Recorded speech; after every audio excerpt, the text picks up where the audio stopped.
So I just need to get something off of my chest.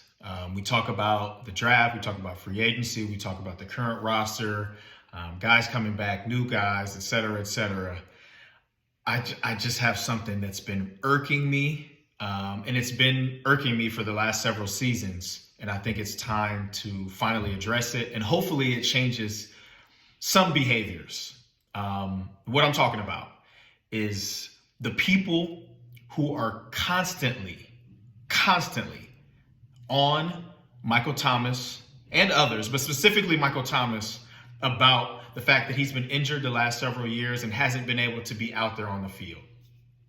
Why does it bug me? First and foremost, I can speak from experience. Being in that locker room and being injured sucks. There's no way around it. And as a competitor, especially at the highest level, all you want to do is be out there for your team to be able to help them in any way possible to win games. So the people who are saying that he's stealing money or he doesn't want to play anymore, I've been in his shoes. I know for a fact that he wants to be out there. If it's frustrating to you that he's not on the field, imagine how he feels to not be able to be out on the field. It really, I don't understand. It's lame to me.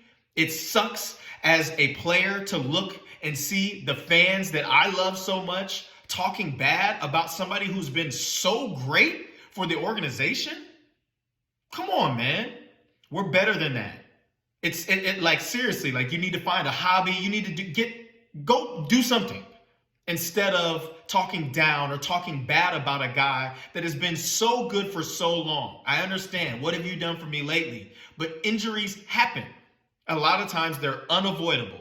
And I can guarantee you, knowing the type of person he is and the way that he works, he wants to be out there on the field. And if he's not, there is a damn good reason why he's not out there. Do better. Thank you. I'm going to be pro player 99% of the time. 99.9% of the time, I'm going to be pro player. I lived it. I was in those locker rooms, those meeting rooms. I support those guys. I'm going to stand by them, and I'm going to defend them. And this is a situation where I felt like I had to do that. Now, moving forward, what do I expect from Michael Thomas?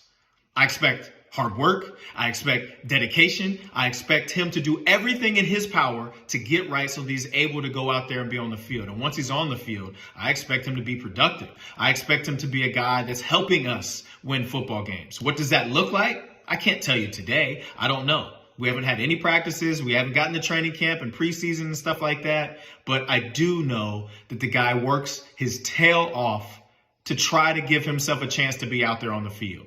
And for me, that's a big thing. Knowing that he's putting the time and the work in to get out there. I know how obsessed he is with being great. I expect greatness from him.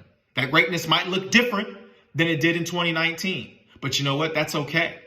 We've got a supporting cast around him to allow him to just go out and be the best version of himself. And that, to me, is enough. Being able to go out and make plays again. We saw a little bit of it last year, early in the season. But I expect to see more of that this season. I think it's unfair of us to expect him or to want him to be the best in the NFL. He's had to deal with a lot, physically, emotionally. So it might take him a little bit of time to get back to himself. And whatever the best version of himself is today, or I should say this season, I think will be enough for our team. I expect great things, not just from him, but from this whole unit. Take care.